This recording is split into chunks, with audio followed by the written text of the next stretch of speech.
eu quero fazer uma reflexão com vocês.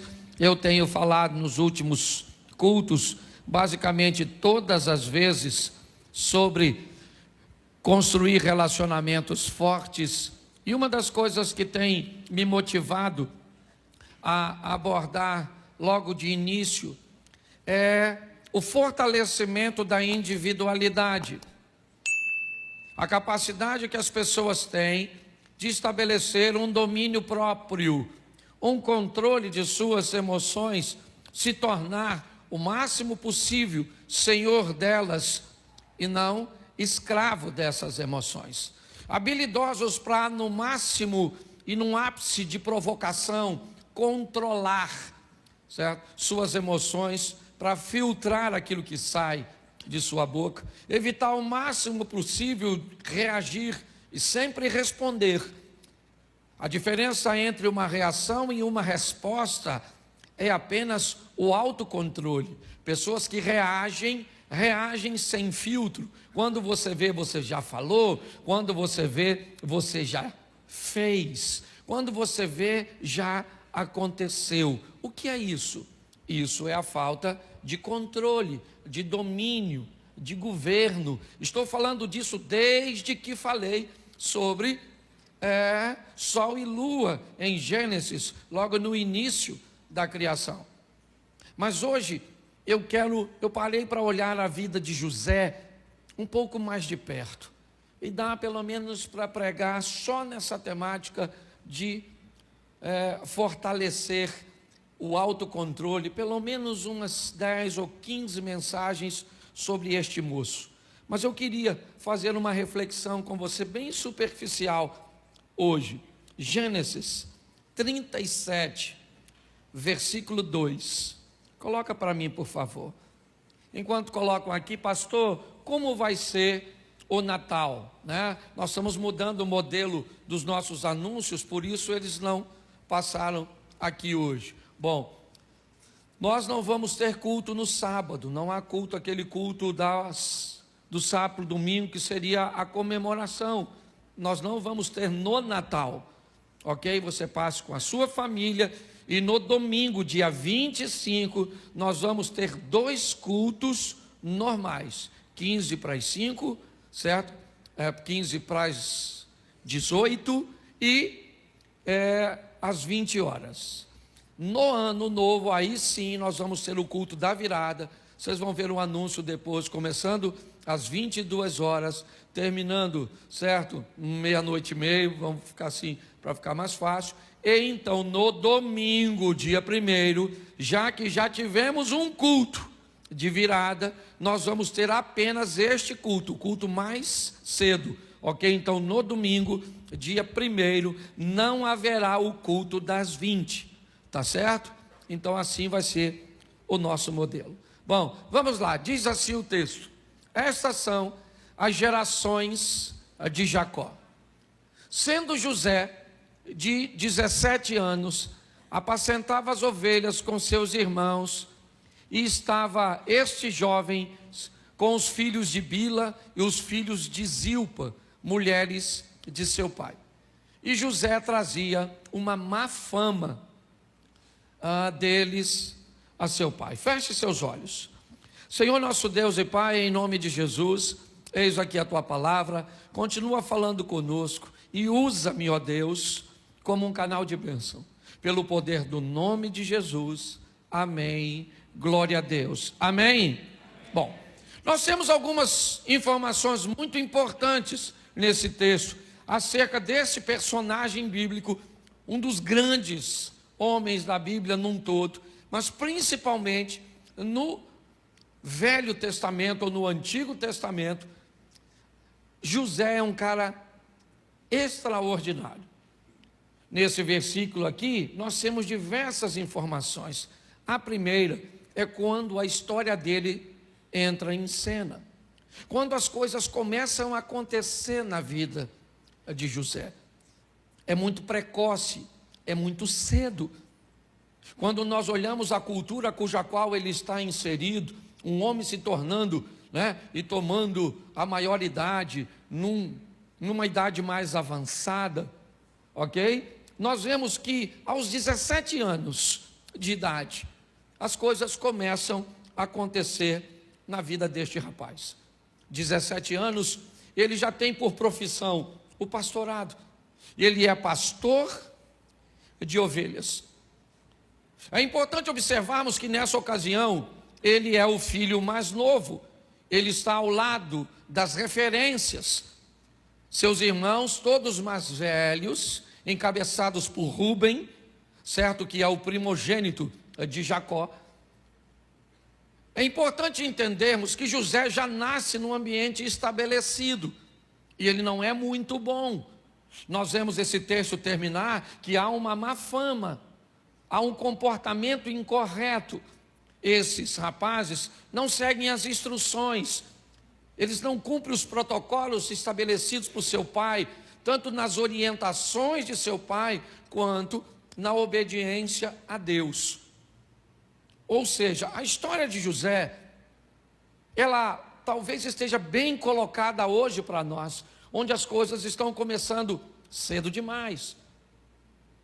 Onde cedo demais precisamos tomar as responsabilidades de nossos atos, talvez não as obrigações.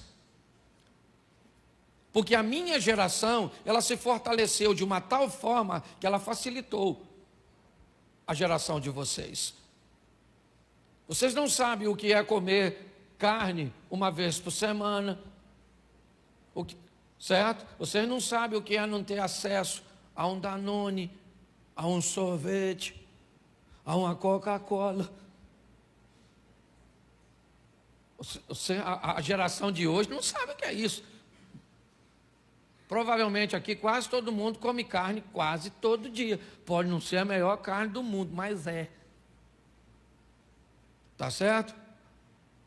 Você tem muitas coisas que a nossa geração anterior construiu e ofereceu a vocês.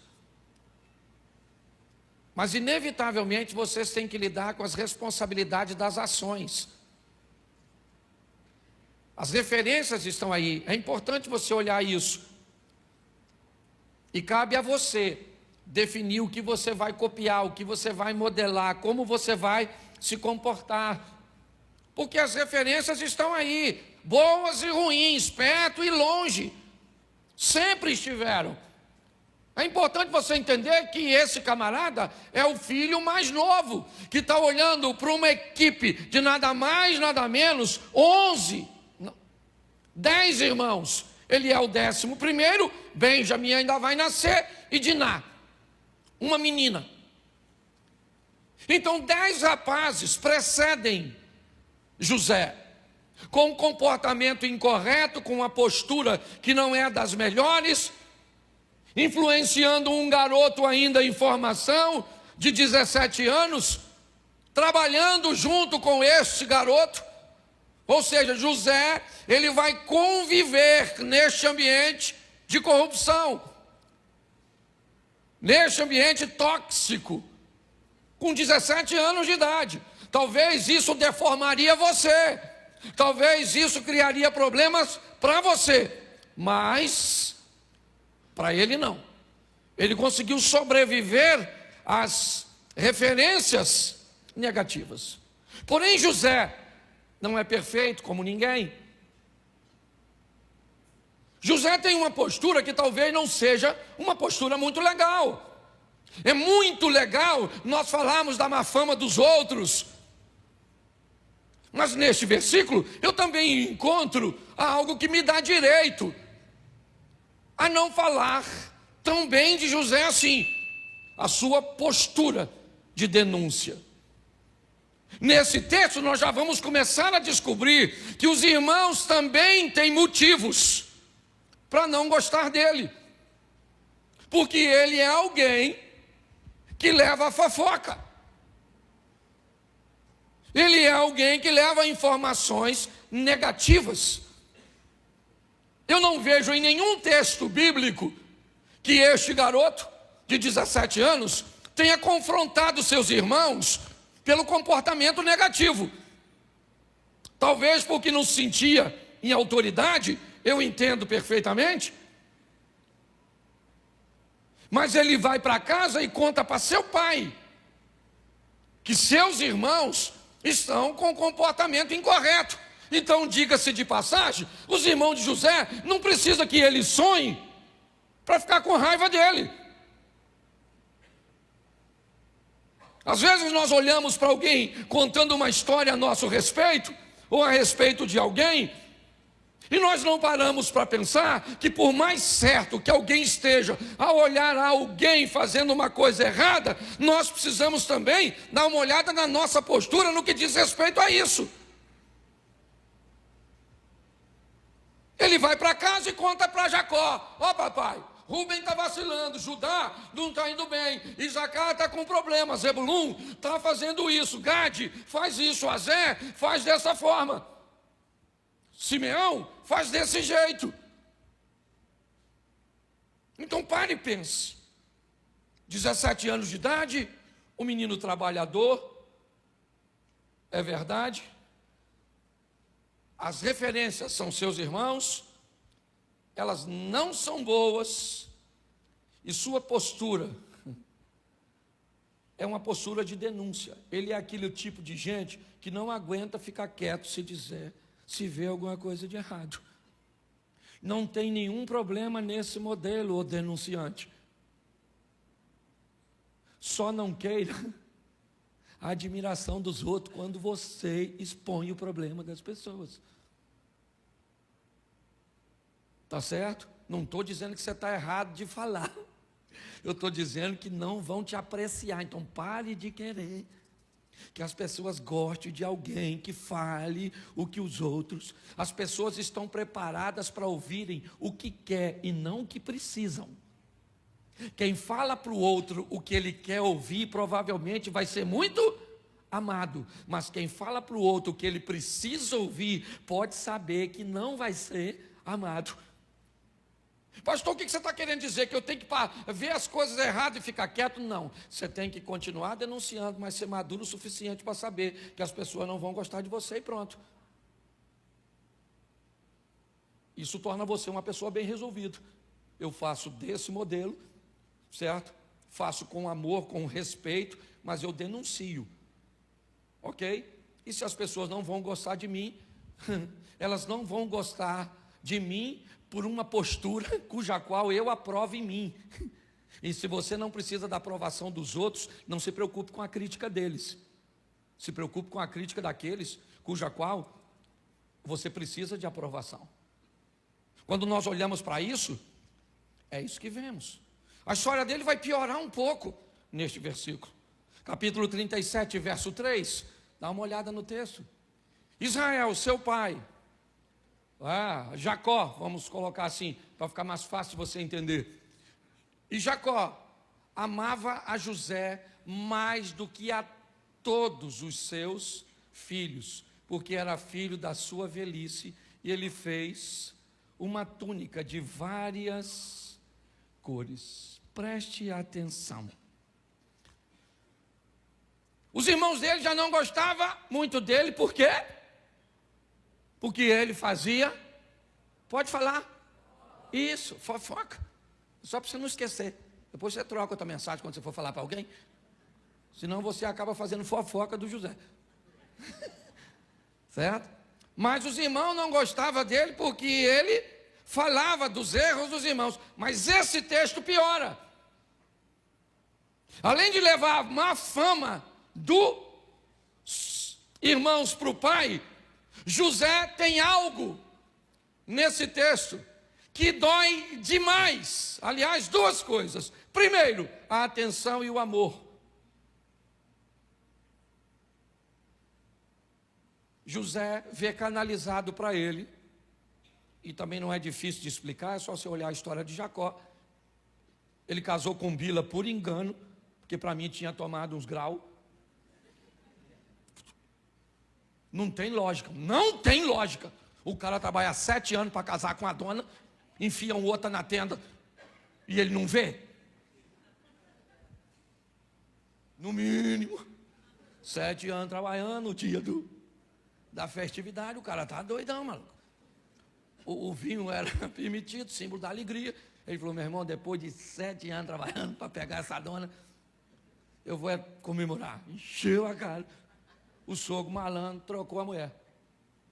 Pegou a Raquelzinha e tirou de cena e enfiou a Lia. Tinha um olho para arquibancada, o outro para geral. Lia era meio bagunçadinha. E ele casou com ela por engano. E eu fico me perguntando como é que um cara... Ela não era nem irmã gêmea. Como eu disse, não é tão difícil de entender se você olhar. Mas tinha algo que era horroroso. Aqui, Jacó deu a José algo que nenhum de seus irmãos tinha. Preste atenção. Seja franco, por que você acha que Caim matou Abel? Você acha que Caim matou Abel porque Deus não aceitou a sua oferta?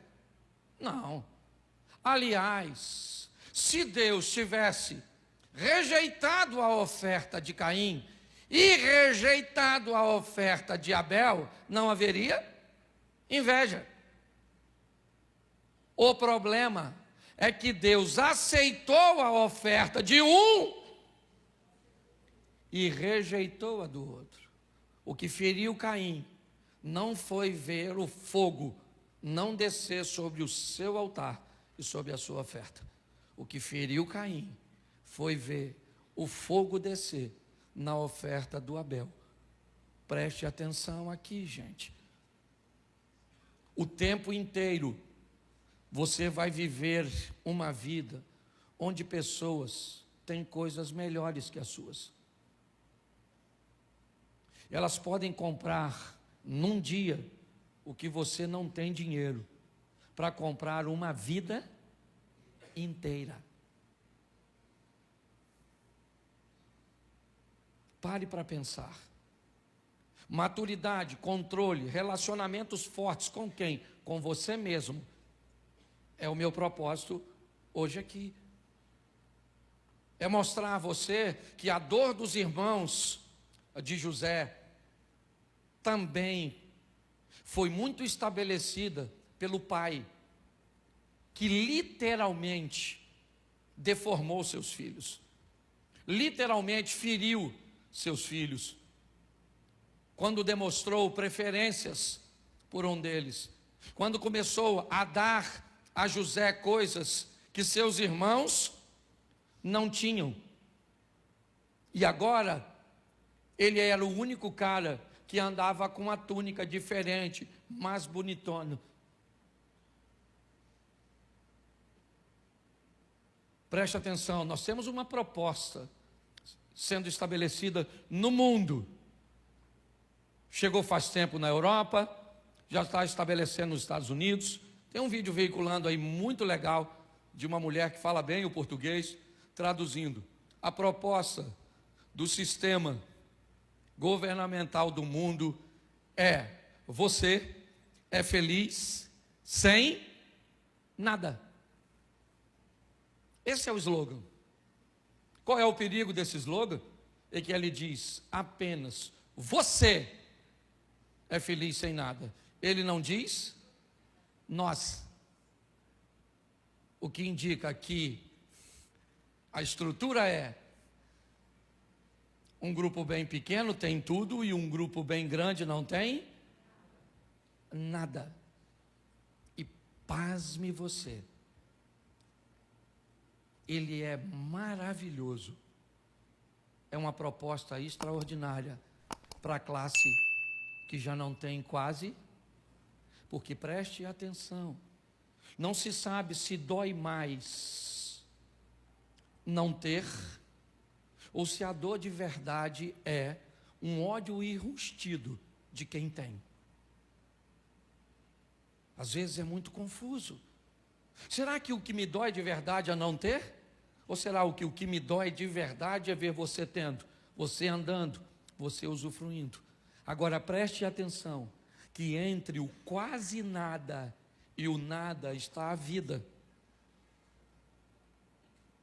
Preste atenção.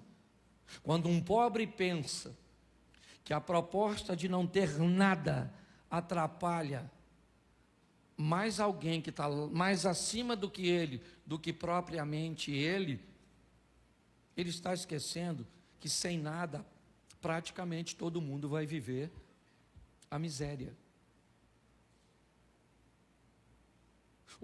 Essa história, ela entrou na minha mente porque é o que eu vejo hoje na minha nação. Uma nação que torce para que quem tem alguma coisa num sistema capitalista quebre,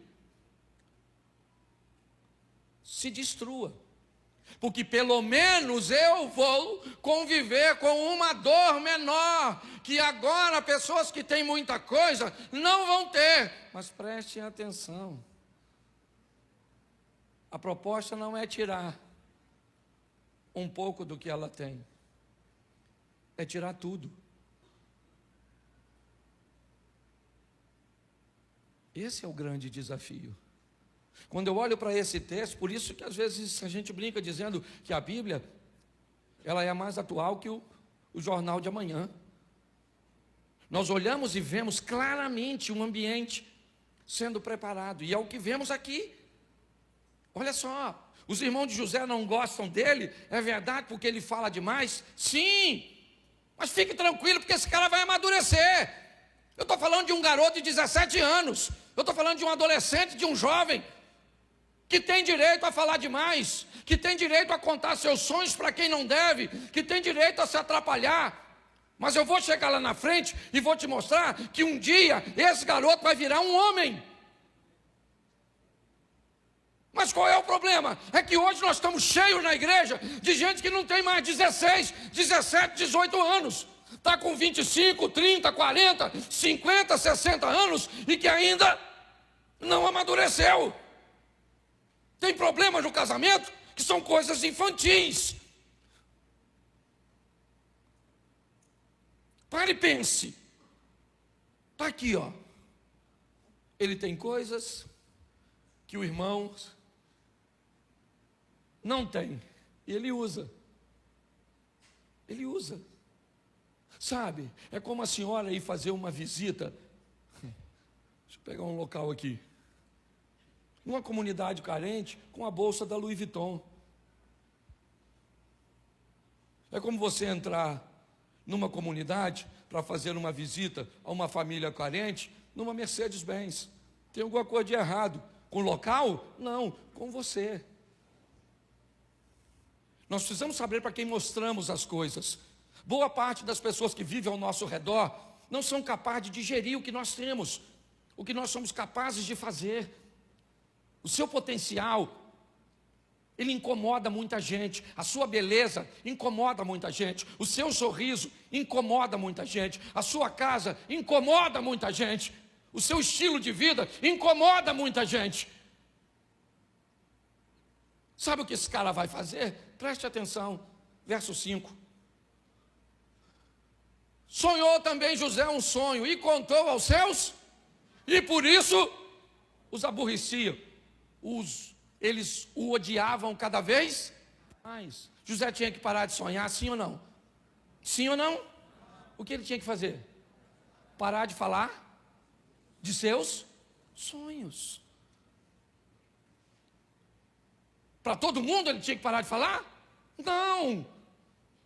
Para quem não tem condições de ouvir. Hoje,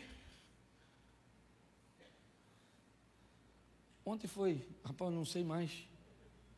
Foi ontem à noite que eu estava no Júnior, na Reviver. Não, foi sexta, né? Ontem eu fui no evento da... Na sexta-feira eu estava na igreja Reviver de Itajaí, com o Júnior, o Rochirola, um amigo nosso. Ele sentou do meu lado e ele começou a contar para mim algumas coisas bem próximas das coisas que eu tenho vivido. Literalmente, é como se Deus falasse comigo: Cláudio, pode falar com ele. Porque quando você fala com alguém que vive coisas bem próximas de você, não tem problema. O problema é que quando, de vez em quando, nós queremos falar de coisas que acontecem na nossa vida e são maravilhosas, e outras pessoas não têm condições nenhuma de chegar nem perto. Aí nós estamos criando problemas na nossa família, com os nossos amigos. Aí eu pergunto a você, e aí fica a cargo, porque hoje a minha mensagem, ela é rapidinha nesse culto, mas ela é interativa. Eu pergunto a você, será que José era tão inocente? Será que ele não foi capaz de notar? Porque preste atenção, aborreciam ainda mais. O que indica que quando ele começou a falar para os irmãos, já tinha uma expressão de aborrecer, ele só aumentou. Será que ele aumentou porque ele era inocente? Não sei. Será que era imaturidade? Eu também não sei. Ou será que não era provocação? Porque está assim de gente que sabe que vai ferir as pessoas, sabe que vai machucar, que vai causar inveja, que vai criar problema, que vai ter uma dissensão, mas são pessoas provocadoras. E você sabe que tem muita gente assim. É importante nós entendermos por que as pessoas não gostam de nós. Nós já sabemos que elas odeiam o que nós fazemos. Por quê? Só porque nós fazemos. Mas elas não deveriam nos amar porque nós fazemos. Não. Tem um grupo que não consegue conviver com o sucesso do outro. E vai levar tempo para que essas pessoas... Então vocês cantam aqui, beleza. Vocês cantam aqui, tranquilo. Vocês acham que todo mundo... Não, tem gente que vai falar que você não canta, que você é desafinado, que você não toca, que você não prega, que a sua roupa é esquisita, que as coisas não vão funcionar. Então eu fico pensando, ele era novo, é verdade, mas bota o 7, porque sempre pode piorar. Eis que estávamos atando os molhos no meio do campo, e eis que o meu molho se levantava e ficava em pé, e eis que os vossos molhos rodeavam e se inclinavam ao meu molho. Esse texto aqui, por favor, não quero falar mal do José não, mas me parece que ele é um provocador. Ele já viu que os irmãos ficam aborrecidos com a possibilidade de sucesso dele, e ele está provocando. Eu sonhei, eu tenho uma capa que vocês não têm, eu tenho... Bota o 11. Não, deixa eu falar uma coisa para você do 7 primeiro. Repita comigo. Não fale de seus sonhos. Viva. Isso. Não fale do seu crescimento. Cresça. Pare de falar com as pessoas. Entendeu? Mostrar seu crescimento dói muito menos do que falar dele. Todas as vezes que se fala, se fere muito as pessoas. O verso 11 agora, aqui é muita informação. Seus irmãos, pois, o invejavam. Seu pai, porém, guardava esse negócio no seu? Pois é. José continua sonhando, sonha que sol e lua e as estrelas se inclinam perante ele, continua contando para seus irmãos, certo? Seus irmãos o invejam cada vez mais, ok?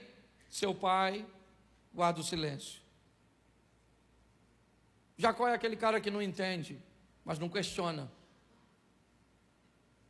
Ele está na dele. Provavelmente o que Jacó está vendo é que há uma promessa que começou em Abraão, que passou por Isaac e que chegou nele, mas quando ele olha para frente, ele não consegue ver os seus filhos, com a posição que tem, com a vida que tem, poderem alcançar o projeto que Deus tem. Porém, apesar de serem filhos descompensados, filhos imorais, Pessoas com comportamento incorreto, eles são filhos.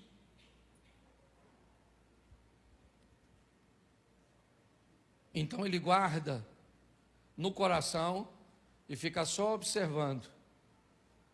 Verso 12. E seus irmãos foram apacentar o rebanho do seu pai junto a Siquém. Preste atenção.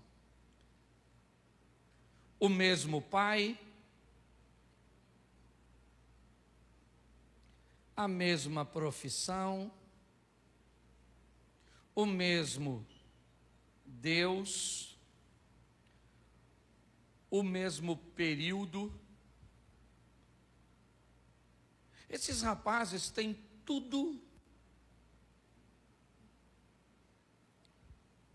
igual. Aliás, se tem alguém para levar desvantagem nessa história, esse alguém é José. Porque eu não posso dizer que José prosperou porque trabalhava mais que seus irmãos. Não. Quando ele encontra com os irmãos são trabalhadores.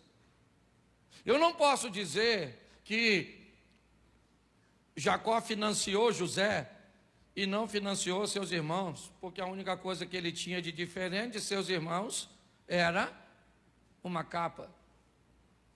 Eu não posso dizer que José foi para as campinas de Jordão e seus irmãos foram para o deserto do Negueve,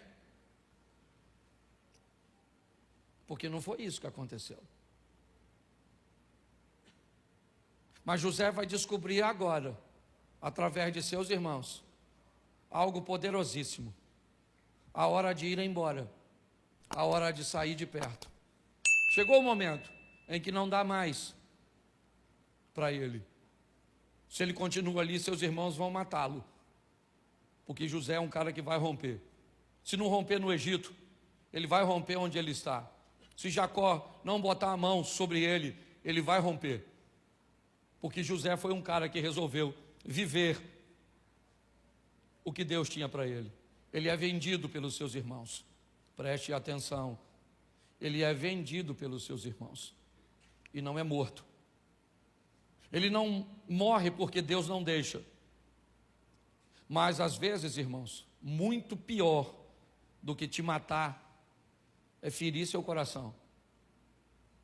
E nada fere mais uma pessoa do que ser vendido e humilhado por aquelas pessoas que deveriam te proteger, deveriam guardar você. Agora, ele vai embora de cabeça baixa, como um escravo na mão de midianitas. Mas ele é José.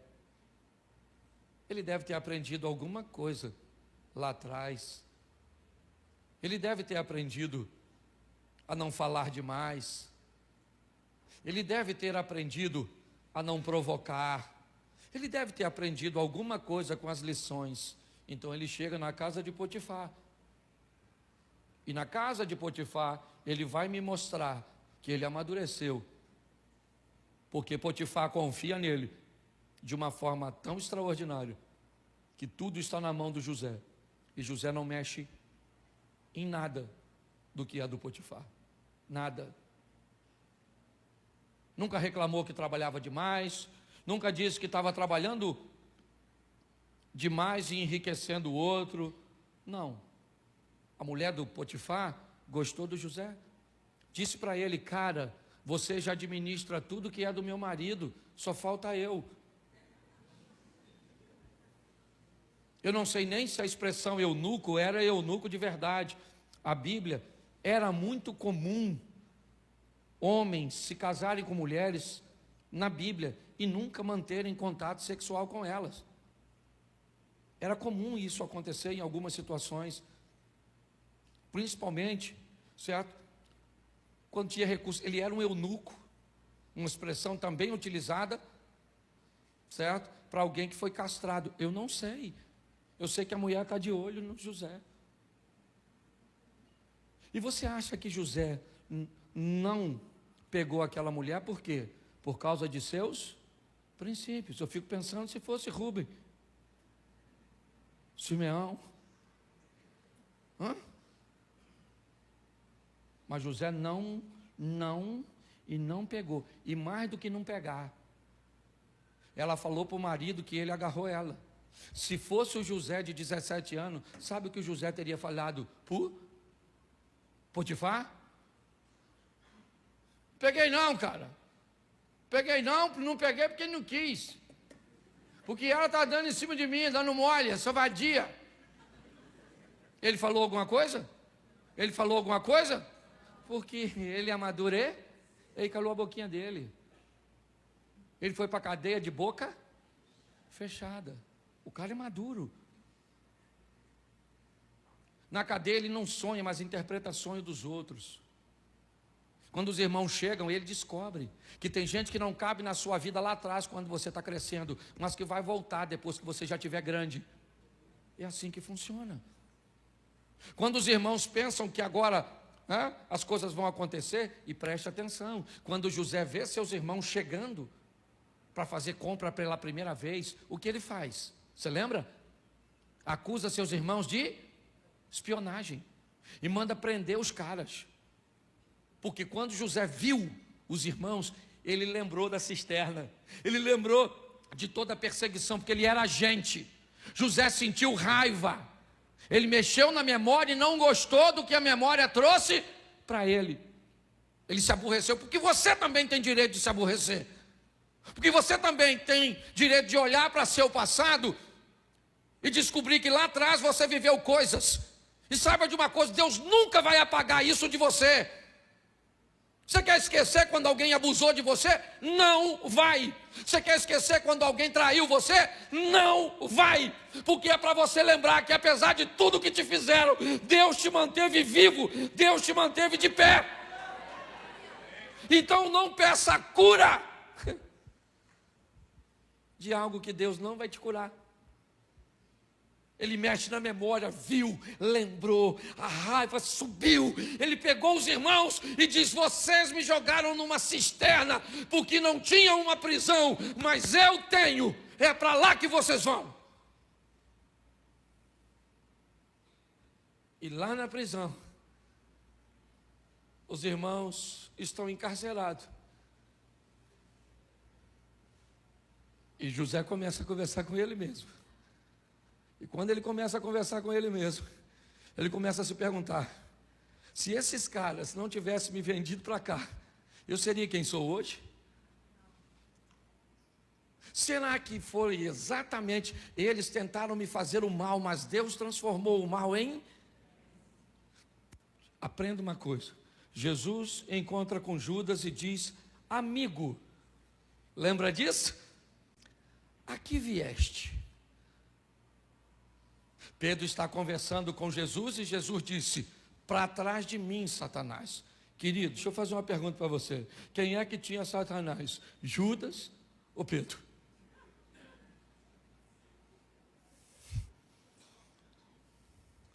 Nessa ocasião, me ajude aí. Quem é que tinha essa... Quando Pedro diz, Jesus disse assim: olha gente, vocês precisam estar preparados, porque eu vou ser preso, todo mundo vai embora, aí eu vou morrer. Aí Pedro falou assim: não aceito isso. Quando Pedro diz isso, Deus está nele ou está nele uma influência? Estou falando possessão, estou falando opressão, influência. Por que Jesus chamou Judas de amigo? Você sabe? Porque para Jesus e para Deus, todas as pessoas que te aproximam do seu propósito não são seus inimigos, elas são seus amigos. Não interessa. Eu tenho um primo que há muitos anos atrás, Tizeca, a mãe dele foi viajar e ele levou um grupo de amigos para a casa dele para beber. Os amigos assistindo um jogo bêbado, na época aquelas televisões grandes, 29 polegadas, aquela, na época era top. O copo de cerveja virou. E aí queimou a televisão. Quando minha tia chegou, expulsou ele de casa. Ela estava no limite. Ele foi para São Paulo, morar uma época lá, e lá recebeu uma oportunidade extraordinária da filha dele, da vida dele. Ele foi trabalhar numa multinacional e ficou muito bem lá. O que ele fez depois é a responsabilidade dele. Mas quando a mãe dele botou ele para fora de casa, parecia ser mal, não, sim ou não? Mas eu fui diversas vezes quando ele morava em São Paulo. Ele vivia uma vida extraordinária lá. Quando alguém faz algo com você que te aproxima do propósito que Deus tem para você, as coisas mudam. 3 dias foram o suficiente para José fazer a leitura. Manda soltar os irmãos. E depois você lê, porque tem uma tradução que me encanta. Ela diz: e José falou ao coração dos irmãos. Calma, gente. Vocês não me venderam. Vocês são parte do processo. Deus usou vocês, olha só, Deus usou vocês para me vender, porque Ele sabia que tudo isso ia acontecer. Então vocês não são meus inimigos, vocês são parceiros daquilo que eu estou vivendo hoje. Sabe o que é isso? Maturidade. Eu trabalhei numa empresa durante 12 anos, e um belo dia, um cara que eu sequer conhecia, entrou na minha sala, ele me mandou embora. Eu botei o que eu tinha numa caixa, enfiei dentro de um Gol bolinha que eu tinha. Meus filhos nasceram quando eu trabalhava lá. Foi o marido de Luzia, Armindo, um homem extraordinário, um dos caras mais fantásticos que eu já conheci na vida. Ele tinha saído da empresa e pediu para que eu ficasse no lugar dele, e esse cara me mandou embora. Um tal de Marcelo. Eu lembro do dia que ele me mandou embora. Juntei tudo, vim para casa. Passei na casa de um amigo meu ali, chorei. Tinha medo de falar para ela que eu tinha sido mandado embora. Eu queria encontrar esse cara de novo. Porque esse cara é um príncipe, bicho. Pensa num cara extraordinário. Porque se ele não tivesse, esses dias eu fui lá na empresa, passei lá que eu tinha que resolver um negócio, é um túnel do tempo. Se eu tivesse lá, esse Marcelo, eu tenho que beijar ele. Até quando eu vejo outro Marcelo, cadê o Marcelo da Renata dali? Quando eu vejo qualquer Marcelo, eu falo: vem cá, já que eu não posso. Então eu vou falar uma coisa com você. Construa um relacionamento forte com você mesmo. Eu vou estar falando sobre estabelecer relacionamentos fortes com Deus, com outras pessoas. Mas quanto mais forte você estabelecer um relacionamento com você, 1000 irão ao teu lado, 10.000 à tua direita, e você não será atingido. Apenas com os seus olhos verás. Então força, força, força.